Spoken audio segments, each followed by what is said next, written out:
Praise the lord.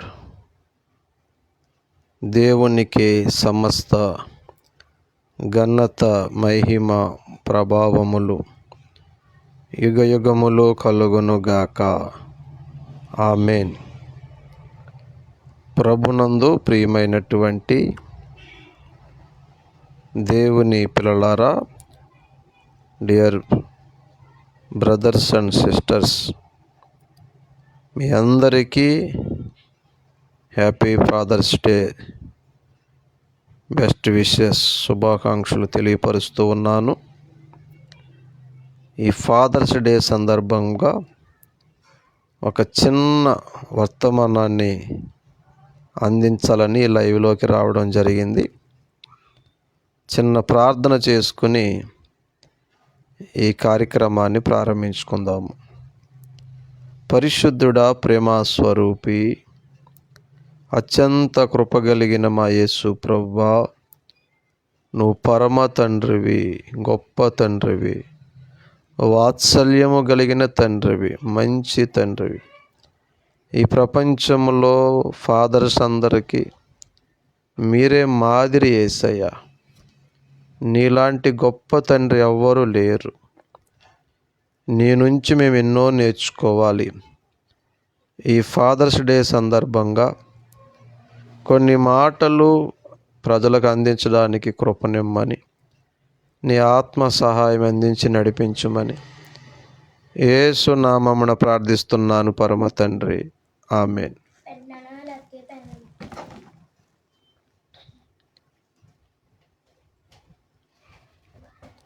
ప్రభునందు ప్రియమైనటువంటి దేవుని పిల్లలారా, ప్రభు అయిన యేసుక్రీస్తు నామం పేరట మీ అందరికీ వందనాలు తెలియపరుస్తున్నాను. ఒక చిన్న వాక్య భాగాన్ని పరిశుద్ధ గ్రంథంలో నుంచి నేను చదువుతాను. అవకాశం ఉన్న వాళ్ళు చూడండి, అవకాశం లేని వారు వినాలని ప్రేమపూర్వకంగా తెలియపరుస్తున్నాను. నిర్గమకాండము 20వ అధ్యాయము 12వ వచనం. నిర్గమకాండము 20వ అధ్యాయము 12వ వచనం నేను చదువుతున్నాను, మీరు చూడండి. నీ దేవుడైన యెహోవా నీకు అనుగ్రహించు దేశములో నీవు దీర్ఘాయుష్మంతుడు అగునట్లు నీ తండ్రిని నీ తల్లిని సన్మానించుము. దేవుడు బైబిల్లో చాలా గొప్ప సంగతులు రాయించారు. పరిశుద్ధ గ్రంథాన్ని మీరు బాగుగా పరిశీలిస్తే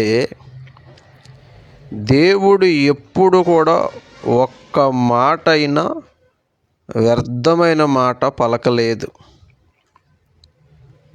మీకు ఎప్పుడైనా అనిపించిందా బైబిల్ చదివినప్పుడు దేవుడు ఈ సందర్భంలో అనవసరంగా మాట్లాడని? ఉండదు. దేవుడు ఎప్పుడు కూడా ఒక్క మాట కూడా అనవసరమైన మాట మాట్లాడడు, అవసరం లేని మాటలు మాట్లాడడు. మానవులుగా మనమైతే పలుమార్లు అవసరం లేకపోయినా బోళ్ళు మాటలు మాట్లాడతాం. కానీ దేవుడు ఎప్పుడు కూడా వ్యర్థముగా మాటలు మాట్లాడడు. ఆయన రాయించినటువంటి మాటలలో గొప్ప మాట, దేవుడు నీకిచ్చుచున్న దేశములో నీవు దీర్ఘాయుష్మంతుడు అగునట్లు నీ తల్లిని నీ తండ్రిని సన్మానించుము. ఈరోజు ఫాదర్స్ డే కాబట్టి ఎక్కువగా ఫాదర్స్ గురించే మాట్లాడడానికి ప్రయత్నిస్తాను. గొప్ప తండ్రి ఎవరంటే దేవుడు. ఈ ప్రపంచంలో యేసయ్య లాంటి గొప్ప తండ్రి, మంచి తండ్రి, ప్రేమ కలిగిన తండ్రి, పరిశుద్ధుడైన తండ్రి నీతిమంతుడైన తండ్రి ఎక్కడా లేరు. మంచి తండ్రి, అటువంటి గొప్ప తండ్రి బిడ్డలమైన మనము శరీరానుసారముగా దేవుడు మనకిచ్చిన తండ్రుల విషయములో మన ప్రవర్తన, మన నడవడిక, మన మాట విధానము, వారి పట్ల మన తీరుతెన్నులు ఎలాగున్నాయి అని ఒక్కసారి ఆలోచన చేయండి. ఈ లోకములో తల్లికి దక్కినంత గౌరవము, గొప్ప స్థానము చాలాసార్లు తండ్రికి దక్కదు. అనుమానమేమి లేదు, తల్లి చాలా గొప్పది, తల్లి ప్రేమ చాలా గొప్పది. ఈరోజు ఫాదర్స్ డే కాబట్టి తండ్రి గురించి మాట్లాడుతున్నాను. ఒక అబ్బాయి అంటున్నాడు తన తండ్రిని, ఐ హేట్ యూ అంటున్నాడు. నాకు మా అమ్మే ఇష్టం. మా అమ్మ ప్రతిరోజు నాకు అన్నము తినిపిస్తుంది. నువ్వు ఒక్కరోజైనా తినిపించావా? ఐ హేట్ యూ డాడీ అంటుంది. మా అమ్మ నాకు బట్టలు వేస్తుంది, షూ వేస్తుంది, నన్ను అందంగా సిద్ధపరుస్తుంది. నువ్వు ఒక్కరోజైనా నాకు అలా చేసావా? చేయలేదు. ఐ హేట్ యూ డాడీ అంటుందా పాప. ఇదిగో మా అమ్మ స్కూల్ దాకా తీసుకెళ్ళి దింపుతుంది. నేను ఎప్పుడైనా నిద్ర పట్టకపోతే నా తల్లి నాకెంతో పరిచర్య చేస్తుంది. నువ్వైతే నన్ను పట్టించుకోవు, ఎక్కడో బయట తిరుగుతావు. ఐ హేట్ యూ డాడీ అంటుంది.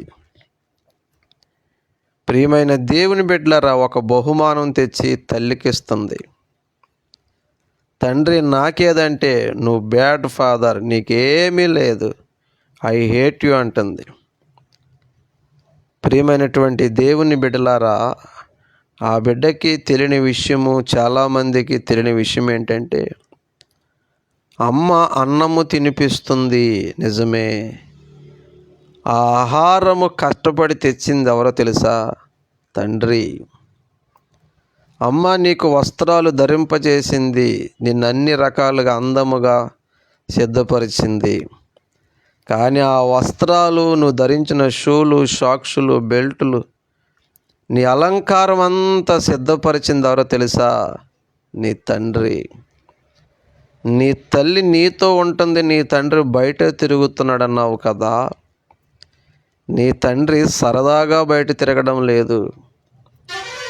నీకు, నీ ఇంటి వారికి ఏమి కావాలో, ఈరోజు నువ్వేమి చదువుకుంటున్నావు ఆ ఫీజుల కోసం, నువ్వు తినుచున్న ఆహారము కోసం, నీ భవిష్యత్తు కోసం, నీ వివాహం కోసం, నువ్వు పస్తులు ఉండకూడదని, నువ్వు రాణిలాగా ఉండాలని, రాజు లెక్క ఉండాలని, సమాజంలో నా బిడ్డలు దరిద్రులుగా ఉండకూడదని, అండ్ తాను దరిద్రుడుగా చింపిరి బట్టలు వేసుకున్నావు, మాసిపోయిన బట్టలు వేసుకున్నావు, అమాయకమైన బట్టలు వేసుకున్నావు, ఖరీదు తక్కువ బట్టలు వేసుకున్నావు.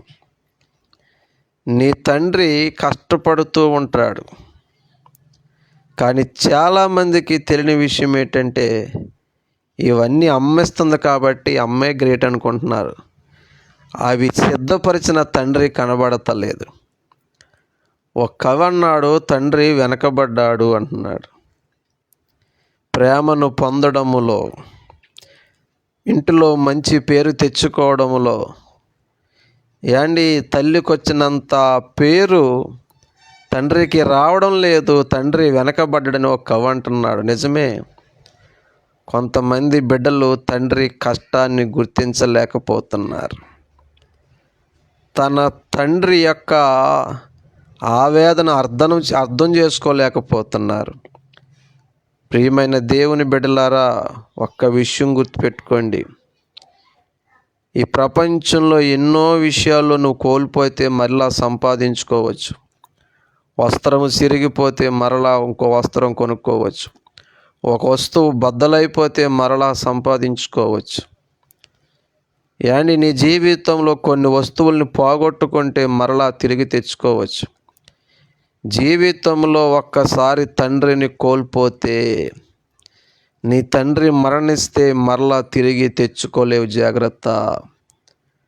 నీ తండ్రి చనిపోయాక ఏడవడం కంటే నీ తండ్రి బ్రతికి ఉన్నప్పుడే, నీ కళ్ళ ముందున్నప్పుడే, ఈరోజు ఈ స్థితిలో ఉన్నానంటే నా తండ్రి ఎంత కష్టపడితే ఈ స్థాయికి వచ్చాను అని గుర్తించు. ఈరోజు చాలామంది తండ్రిని ఏడిపిస్తున్నారు, తల్లిని బాధ పెడుతున్నారు. దేవుడు అంటున్నాడు, నువ్వు దీర్ఘాయుష్మంతుడగునట్లు నీ తల్లిని నీ తండ్రిని సన్మానించుము. నువ్వు పబ్లిక్లోకి తీసుకెళ్ళి స్టేజీ మీద కూర్చోబెట్టి దండలు వేయకపోయినా పర్వాలేదు, కానీ నీ తండ్రిని గౌరవముగా చూడు, మర్యాదగా చూడు, ప్రేమగా చూడు. ఈరోజు చాలామంది బిడ్డలు తండ్రులని అమాయకులుగా చూస్తున్నారు, పిచ్చివాడిగా చూస్తున్నారు. దగ్గుతున్నాడనో, చిరాకు చేస్తున్నాడనో అనాథాశ్రమాల్లో వదిలేస్తున్నారు. అనాథాశ్రమాల్లో, వృద్ధాశ్రమాల్లో ఉన్న కొంతమంది తండ్రులు ఏడుస్తున్నారు. కోట్ల ఆస్తులు నేను చనిపోయిన తర్వాత బిడ్డలు కొట్టుకుంటారని బ్రతుకుండగానే ఎవరి ఆస్తి వారికి రాసేసాను, ఎవరికి ఇవ్వాల్సిన పొలాలు వారికి ఇచ్చేసాను, అన్నీ తీసుకుని ఈరోజు నేను వారికి భారమైపోయానని, బరువైపోయానని అనాథాశ్రమంలో విడిచి వెళ్ళిపోయారయ్యా నా బిడ్డలు. బిడ్డలుండగానే అనాథగా బ్రతుకుతున్నాను, నా భార్య చనిపోయిందని కొంతమంది మాట్లాడుతుంటే వింటుంటే గుండె బద్దలైపోతుంది. చిన్నప్పుడు నువ్వు చిరాకు చేసావు. అమ్మ అన్నం తింటుంటే, నాన్న అన్నం తింటుంటే నువ్వు బాత్రూమ్కి వెళ్తే నువ్వు చిరాకు చేసావని నీ కన్నవారిని ఇంట్లో నుంచి గెంటేయలేదే. వారి పక్కలో పడుకొని పక్క తడిపితే పలుమార్లు మార్చి ఇంక అందులోనే దొర్లి నిద్రపోయారే, నిన్ను త్రోసివేయలేదే. ఈరోజు నీ తండ్రి పెద్దోడైపోయాడేమో, నీ తల్లి పెద్దదైపోయిందేమో, అవయవాలు పట్టు వదిలేసాయేమో, అరిగిపోయాయేమో.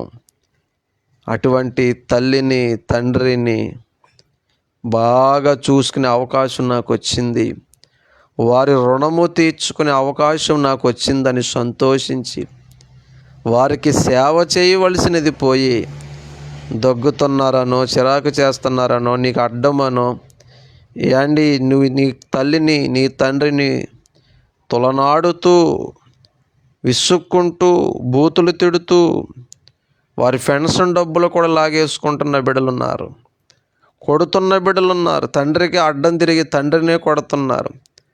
ఎంత ఏడుస్తాడు ఆ తండ్రి.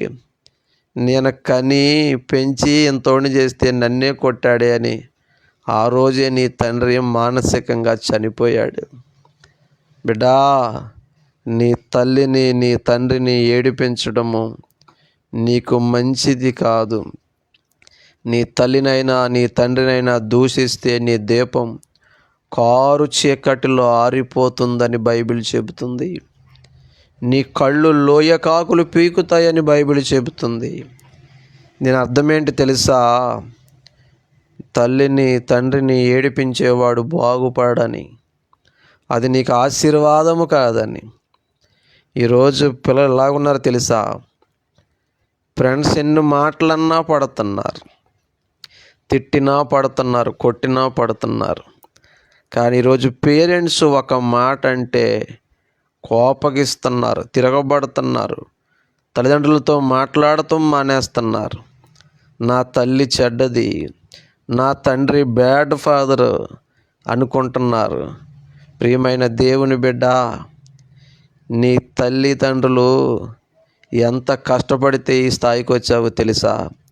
రక్తము చిందితే నిన్ను కన్నది నీ తల్లి, రక్తాన్ని పాలగా మార్చి పెంచింది నీ తల్లి.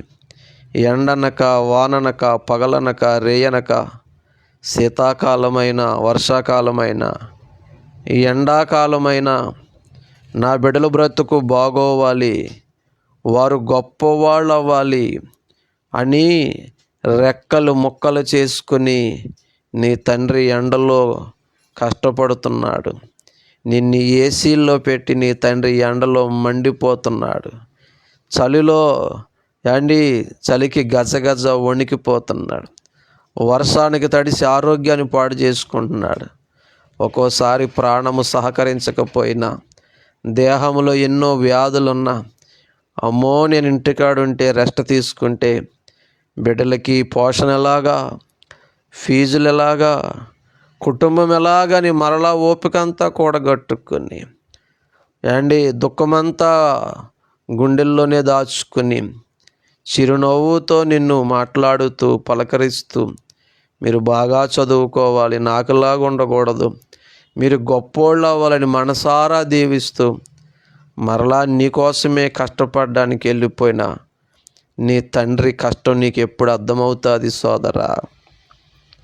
ఈరోజు ఒక్క మాట గుర్తుపెట్టుకో, నీ తండ్రి పేదవాడైనా, కూలివాడైనా, చిరు ఉద్యోగి అయినా, వికలాంగుడైనా, ఎటువంటి వాడైనా తండ్రే. తండ్రికి మరొక ఆప్షన్ లేదు. ఈ లోకంలో ఎన్నో కోల్పోతే మరలా నువ్వు సంపాదించుకోగలవు, వాటిని మరలా తెచ్చుకోగలవు, చూడగలవు. నీ తండ్రిని కానీ నీ తల్లిని కానీ కోల్పోతే ఒక్కసారి ఆలోచన చేయి, మరలా వాళ్ళు నీకు కనబడరు. వాళ్ళు మట్టిలోకి వెళ్ళిపోతే ఈ కాలం లోకాన్ని విడిచి వెళ్ళిపోతే మరలా నీ తండ్రిని చూడాలన్నా చూడలేవు. సహోదరుడా, సహోదరి, ఈరోజు నీ తండ్రికి ప్రాణం ఉండగానే, నీ తల్లి ఆయుష్తో ఉండగానే వారిని ప్రేమించు. అది నీకెంతో శ్రేయస్కరం, అది నీకెంతో మేలు. ఇప్పుడు దూషించి, ద్వేషించి, అసహించుకొని, వాళ్ళని తిట్టుకొని, వారు చనిపోయాక ఫోటోల దగ్గర నువ్వు బూర్లు పెట్టినా, గారెలు పెట్టినా, మాంసం కూర పెట్టినా వాళ్ళకి ఏమీ ఉపయోగం ఉండదు. చనిపోయాక లక్షలు పెట్టి కార్యక్రమాలు చేసినా ఏం ఉపయోగం ఉండదు. చనిపోయాక లక్షలు ఖర్చు పెట్టే కంటే చనిపోయాక ఫోటోలకి దండలేసి ఫోటోల కాడ ఆహారం పెట్టే కంటే బ్రతికుండగా పెట్టు, బ్రతికుండగా చూడు, బ్రతికుండగా మాట్లాడు. ఈరోజు చాలామంది పిల్లలు తండ్రితో మాట్లాడరు. తండ్రి ఇంటికి వస్తే వీళ్ళు బయటికి వెళ్ళిపోతారు, తండ్రి బయటికి వెళితే వీళ్ళు ఇంటికి వస్తారు. అంత శత్రువు అయిపోయాడు నీ తండ్రి నీకు. ప్రియా దేవుని బిడ్డ, ఒక్కసారి ఆలోచించు. ఎప్పుడైనా నీ తండ్రి పాదాలు చూసావా? నీ తండ్రి చేతులు దగ్గర నుంచి చూసావా?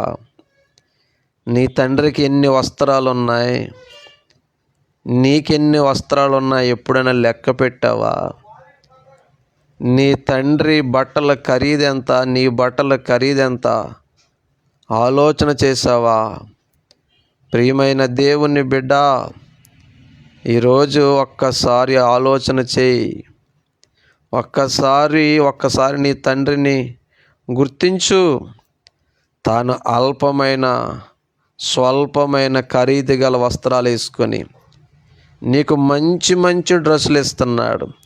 అందులో కూడా ఆయన త్యాగమే కనబడుతుంది. నువ్వు హాస్పిటల్లో పడుంటే నీకోసం అప్పులు చేశాడు. అవసరమైతే ఎన్నో వస్తువులు తాకట్టు పెట్టాడు, ఎన్నో వస్తువులు అమ్మేశాడు. నా బిడ్డ బ్రతికితే చాలు, నా బిడ్డ బాగుపడితే చాలు, ఇల్లు పోయినా, బంగారం పోయినా, ధనము పోయినా చాలు, ఇవేవి నా బిడ్డ కంటే ఎక్కువ కాదని చాలామంది పేరెంట్స్ బిడ్డల కోసం ఆస్తులు అమ్ముకున్నవారు ఉన్నారు, రోడ్డును పడ్డవారు ఉన్నారు. బిడ్డలు ఏదో కారణం చేత మంచం మీద పడితే ఈరోజుకి ఎత్తి పారబోస్తున్న పేరెంట్స్ ఉన్నారు. అటువంటి పేరెంట్స్ ఒక్క మాట అంటే పడవా?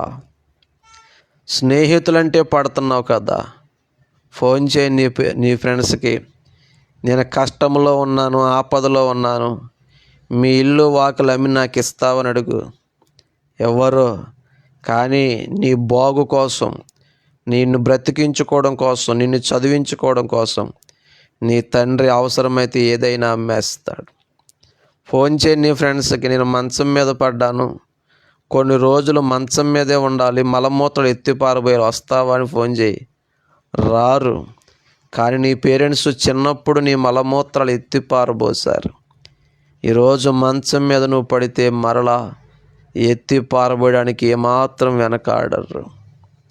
ఎంత గొప్ప ప్రేమ కలిగిన కన్నవారి ప్రేమ నీకు ఎప్పుడు అర్థమవుతుంది సోదరా? ఈరోజు చాలామంది బిడ్డలు తండ్రిని ఏడిపించేవారిగా ఉన్నారు, తండ్రి మాటలు లెక్క చేయని వారిగా ఉన్నారు.